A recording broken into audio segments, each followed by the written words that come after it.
Many people think that algebra is difficult, but the truth is that we use it all the time in real situations.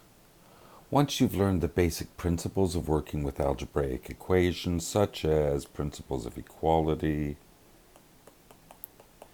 and translating word problems or real-world expressions into algebraic expressions, then it's time to start thinking about the steps to follow to solve algebra problems.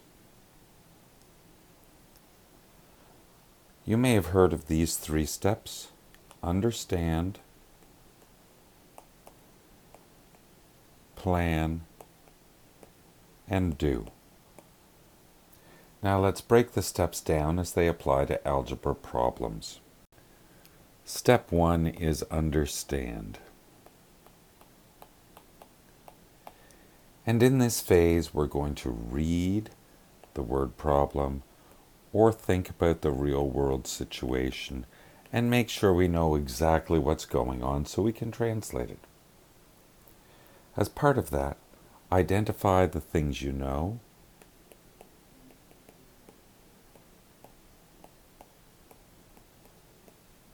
and the things that are not known or unknown. It might be a good idea to draw a diagram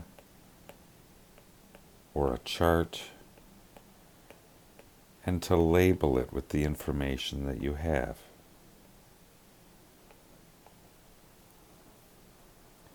Finally, look at the question carefully and identify exactly what is it asking.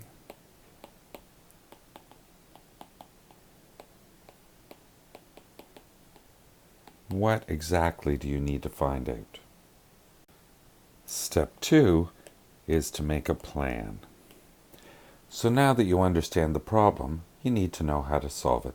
Since we're talking about algebra, you're going to start by translating the problem into an equation and simplifying if necessary. Then in step 3, you're going to do the math. Put the equation to work and solve the problem, and then check your answer. Those are the steps for solving an algebra problem, so let's see them in action. Miriam is putting on a new roof. She uses 4 nails for every 3-tab shingle. If a case of nails contains 2,484 nails, how many shingles could she put on? Step 1 is understand. So let's think about what's going on here. Miriam's putting on a roof by nailing on 3-tab roof shingles. The number 3 doesn't matter here, it's just the kind of shingle, not part of the calculation. Now you could draw a picture and label it if that would help, but in this case probably not. So now what do we know? Well, the information that we know is that there are 2,484 nails. We also know that she will use 4 nails for every shingle. We do not know the number of shingles. In fact, that's what we have to find out. So step 2 is to plan. We're going to translate the situation and the information we know and don't know into an equation. So 4 nails times the number of shingles. Now we don't know the number of shingles, so we're going to use S.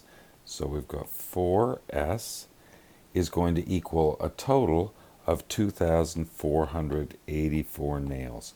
So that is our equation. Now this is a simple example, so maybe you've already jumped forward in your head and you know how to find the answer. However, let's follow the process. Step 3 is to do the math. So we're going to start with the equation that we just came up with. 4s equals 2484.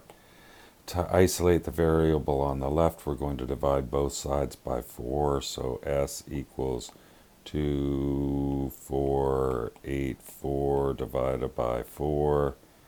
So S is going to be equal to 621. We're pretty sure that's the answer, but let's double check. And to double check, we're going to put the answer for the variable that we found here into the original equation. So we've got 4 times, we said S was equal to 621 is equal to 2484. And when we multiply it out, we'll find that 4 times 621 does in fact equal 2,484. So we know that our solution is correct. She could put on 621 shingles.